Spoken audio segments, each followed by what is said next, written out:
Hey everyone, welcome back to our channel. If you're new here, please subscribe. I'd really love that. If you're returning, how are you today?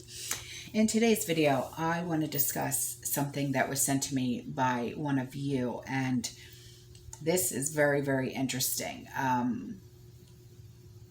This has to do with the reset, what it means for our future, and what's going on between different states when it comes to like red state, blue state, that type of thing, okay?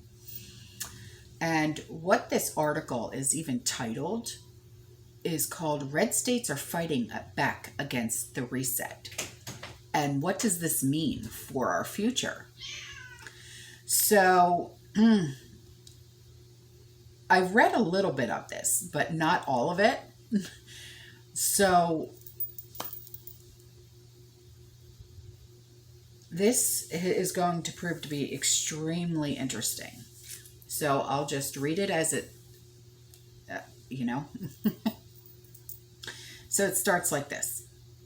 The past year I have been writing extensively about what I call the Great Conservative Migration, a shift of U.S. demographics not seen since the Great Depression. Approximately 8.9 million Americans have relocated since the beginning of the lockdowns, according to the U.S. Postal Service, and a large portion of these people are leaving left-leaning blue states for conservative red states in the West and the South. States like California, Illinois, New York, and New Jersey were at the top of the list of states people wanting to escape. The response from the leftist states has been amusing. California, for instance, has tried to obscure the data on population loss and has dismissed the existence of the migration. They claim that the state population is actually rising. I don't see how that is, but I'll go on.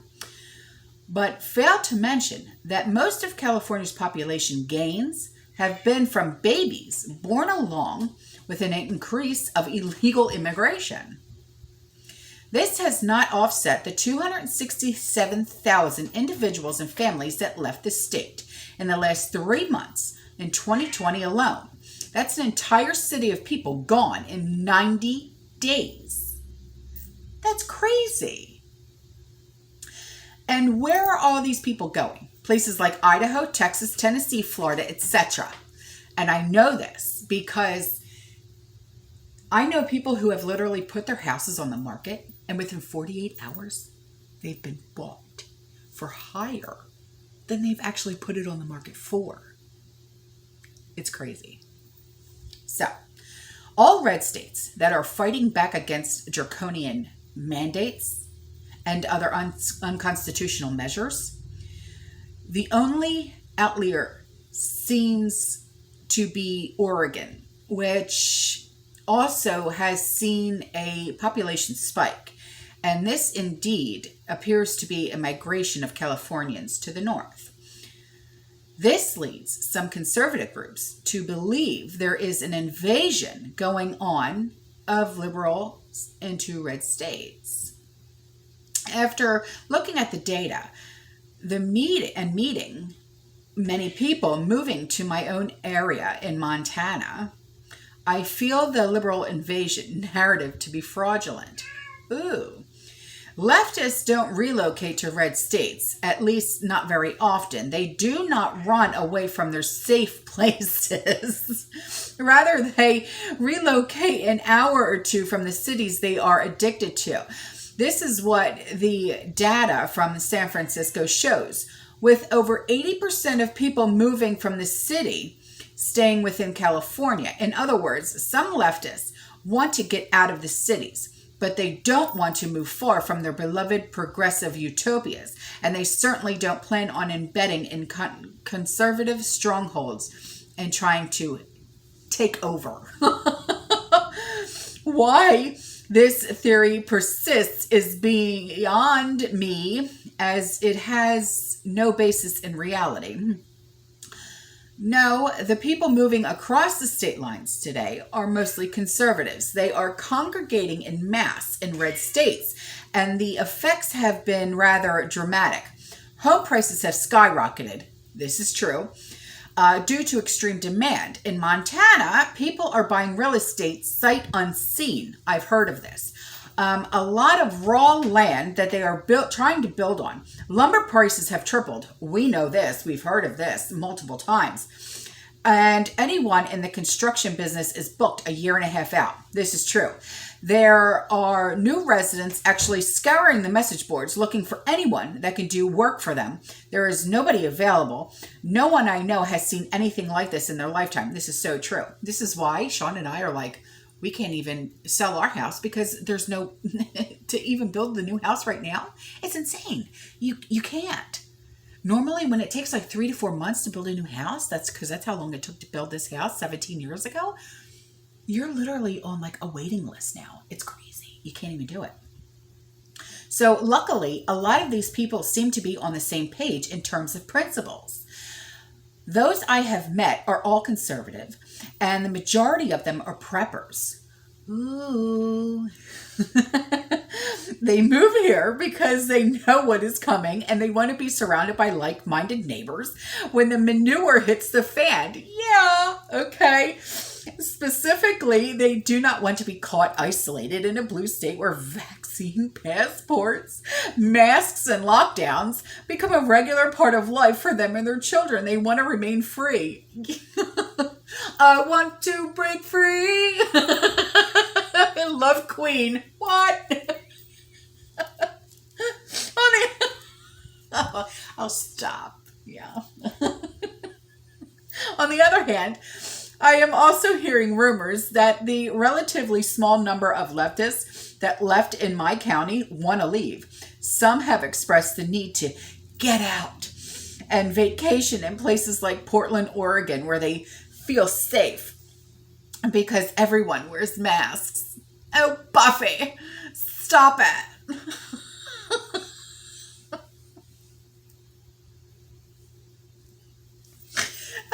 Okay. And I say, good for them. Hopefully they will stay there. These types of people are miserable excuses for human beings, and they make everyone else around them miserable by constantly whining about how no one follows the rules. Oh, Karen. I'll stop, but seriously, because you know that I know that you know that I know. As a point of reference, they have been only... There have only been 17 deaths from Rona in my county in well over a year. The death rate is non-existent, and the virus already swept through the area with almost everyone either infected or asymptomatic. No one in Montana is afraid of this virus except a handful of weak-minded progressives. My suspicion is that when all is said and done by the end of 2021, the U.S. will essentially be split in two distinct nations. Yeah. A leftist Marxist nation that continues to degrade into tyranny, and a conservative nation that people want to escape to so they can keep their liberties. Leftists won't want to live near us, and we certainly will not want to live near them. Hypothetically, it should be a win-win situation, but there are other factors to consider. We must also take into account red counties. For example, the blue state of Virginia is actually only blue in a handful of counties. Yes, I remember saying that. The majority are conservative and have stood in defiance of attempts by gun-grabbing Governor Ralph Northam. I remember that. Saying they will ignore any new gun laws Northam and the state legislature pass.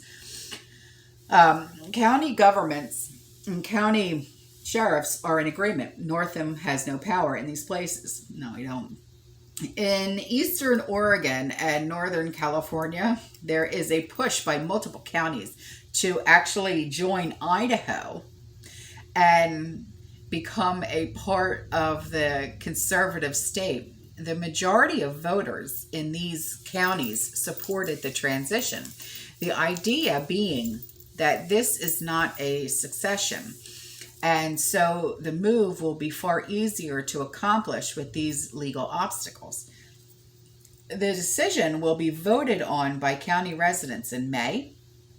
And of course, there will be attempts by Congress to obstruct if the outcome is favorable.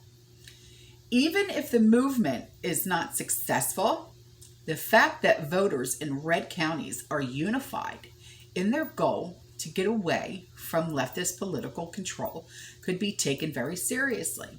This is not just about states defying federal dictates. It's also about counties defying state governments that do not represent their values. The bottom line is this: the leftist ideology is collectivist and totalitarian in nature. It is completely incompatible with the conservative principles of liberty, self-determination, limited government, and free market economics. The social justice cult has gone so far into extremism that reason and logic are actually vilified by them. They openly support mass censorship, mass violence against innocent people, mob intimidation against the citizenry. They argue in favor of economic lockdowns and unconstitutional mandates. They support draconian passports. And they are partners with big tech corporations as well as globalist institutions like the Ford Foundation and Open Society Foundation. They are diametrically opposed to everything that conservatives and the lovers of liberty hold dear. Honestly, it is unlikely that we will be able to share the same landmass, let alone the same cities and states. But I'll get into that in a moment. Oh boy. At the state level, there has been a dramatic pushback against constitutional trespasses by the federal government under Potato. And these include measures which are aggressively promoted by the World Economic Forum and other globalist institutions in the name of the Great Reset. Multiple red states have passed laws or executive orders making it illegal to require proof of the V, like the passport. Some blue states have also claimed they will not require the V, but the devil is in the details when dealing with the political left. Yeah. In Montana, the governor and the state legislator will not allow government enforcement of the V passports. And they will not allow corporations to demand V passports either. In blue states like Illinois, the government might keep its word on passports. It might not, but they don't really need to enforce the V. All they have to do is allow major corporations to do it for them. But if you watched Pinball's video with a letter from the lawyer, that just, you know what I mean? But it knocks all this out. All the, the mandates and, you have to have it and all that. But with colleagues, public institutions posing as private, airlines, hotels, hospitals, and major retail chains requiring a V passport for employment or to make purchases, like I was just talking about with Pinball's video, right? The effect of medical tyranny will be the same. Without state legal protections in place to limit social engineering by corporate behemoths, the establishment still has all the tools it needs to assert controls. These companies do not represent private business or free markets anymore. Instead, they are appendages of establishment power that receive billions in taxpayer dollars to finance their operations. They should no longer be treated as if they have the same rights as normal businesses. Another interesting development is the number of red states that are passing laws which prevent the enforcement of any new federal gun controls. Oh boy, we're going to get into that. In Montana, Greg Gianforte, Gianforte, just signed a bill nullifying federal gun bans. Federal rules do not apply here, and state law enforcement agencies are prohibited from helping federal agencies enforce such laws. Similar legislation has been passed or is being considered in other red states like Utah and Arizona. It is unclear what would happen if the ATF or the FBI tried to make arrests within Montana based on federal gun restrictions. I suspect that without extra protection from local law enforcement, these agencies would be much more vulnerable in their operations. If they met with stiff resistance, they would be on their own. I also would not be surprised if sheriffs in most Montana counties stood in their way. The MSM has been almost completely silent on these developments. They always are. That's not a surprise. Are you shocked? They barely even acknowledge the conservative migration. Duh. I doubt they will speak on the separation at all unless the latest census data and postal data is more thoroughly examined. Well, let's not forget that the post office is now looking at your Facebook too. Don't forget about that. However, the changes to our nation are going to have far-reaching consequences, and the consequences will be obvious in the near term. The Great Reset is meant to be a global project, meaning no one is allowed to opt out. We've spoken about this every Friday night, 7 o'clock. Don't forget, live stream. Anyway, leftists and globalists are notoriously plantation-minded. They believe that society is involuntary and the rules for society should apply to all people. Those who wish to leave are actually seen as traitors because the very act of leaving suggests that the system is flawed, and doubt creates questions, questions create demands, demands lead to defiance, and defiance leads to rebellion. The progressive globalist plantation becomes an exercise in antagonistic self-affirmation. You cannot leave this system because everything is fine. And if you left, people might think something is wrong, and then everything would be fine. So why would you want to upset the balance and ruin what is already perfect? Nothing is perfect. I don't care. And then this guy goes on. He says in my last article, which I don't have a link to, so I don't even know how to get to it. So I noted that red states in the U.S. are the only places in the world where freedom from the reset is ingrained and people have the means to fight back. I still stand by that assertion.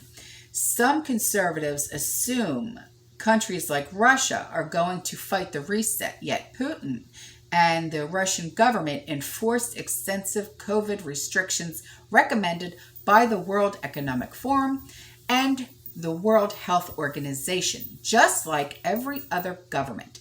The head of the Russian Parliament's Committee on Public Health, Dmitry Morozov, stated that the V passports were very important and needed in Russia. They are not needed here. Stop it. Let's face it, no major government is coming to save us. These delusional fantasies of Russia or any other foreign nation fighting against the reset need to stop. The bottom line is this. The American red states are probably the only regions in the world that are resisting the reset agenda, while also having the arms to back the resolve. If a rebellion is going to start against the globalists, it will start right here. What does this mean for the future? It means we are going to be targeted. This is how I see this situation playing out.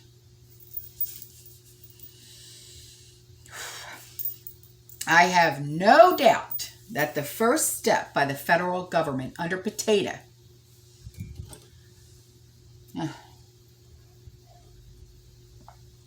call it like you say it, will be start cutting off federal funds to red states while flooding blue states with stimulus money. Didn't he start that with the thing with Georgia?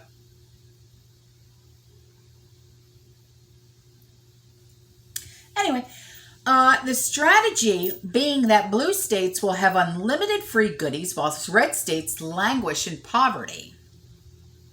Potato will be betting that red state citizens reliant on government checks will become despondent or angry. Of course, these taxpayer-backed funds belong to all the states, but that won't matter to Potato or to leftists. They will claim we are getting what we deserve. This has already been said. It has. The local response by red states will be to stop paying taxes and to take over federal lands and the resources within their borders. Red states and red counties could also negate all EPA and BLM restrictions on resource usage and launch an epic revitalization of industry. In my area, I believe the logging industry, which has been stifled by the federal government, will return in full force, with lumber prices nearing hyperinflation levels. It's already almost there with the lumber. Last year it was like $3 for like a 2x4. Now it's like $9 or $10. It makes perfect sense. This will enrage the feds. The next step would be to make travel to and from certain red states difficult in order to isolate them. The feds may shut down airline flights while proclaiming that red states are havens to Rona infection. This will not go over well with conservatives, and we will start demolishing any checkpoints that are meant to keep us in. Leftist-controlled states and counties will start checking license plates and ID and harassing or arresting anyone from a conservative area. Travel will stagnate as people will not know which places are safe and which are dangerous. There will also be attempts to use federal agencies to insert into conservative areas to make arrests based on federal laws that have already been nullified. The goal will be to make examples out of some people and to send a message that conservatives are not safe even in their own states. How appalling is this? Eventually, the shooting will start and federal agents will die. I don't want that to happen, and Potato will demand a martial law response. Typical. If everything develops as described, the question arises, how many people in the military are actually willing to die for Potato? Not my son. Sorry, not sorry. My guess is not many. But with the right excuses and the rationalizations, who knows? Conservatives have been demonized for many years now. There may even be a large enough chunk of the military that believes the propaganda, but I am doubtful. It could take 2 full terms of Potato for these events to happen. It could take far less time. I would not hold my breath for a 2022-2024 election to diffuse matters. I think most conservatives learn their lesson on the futility of politics the last 4 years. The best possible outcome right now is that conservatives congregate, unify, and organize from the local level to the state level to the point that we act as a deterrent to future tyranny. We all know one day the establishment is going to come for us, and if so, then we'll greet them with a long-range love letter. If you get my meaning. but at least we will know where we stand. At least we will be living among kindred spirits, and at least there will be a glimmer of hope for the world. Sometimes the greatest act of rebellion is to offer people an alternative, a place where the rules of tyrants hold no weight. Conservative states and counties are doing this today, and it's a beautiful thing. Yes, it is. Very beautiful thing. So I will leave this in the link to this article in the description box below, okay? Because it's important that, you read this, and even if you want to share it, you know what I mean? I always, encourage to share this stuff because you want to get this word out. You know what I mean? It's very, very important. But anyway, I love you guys. I'll see you in the next one. You stay safe, stay positive, keep prepping. And as always, fearless. Bye.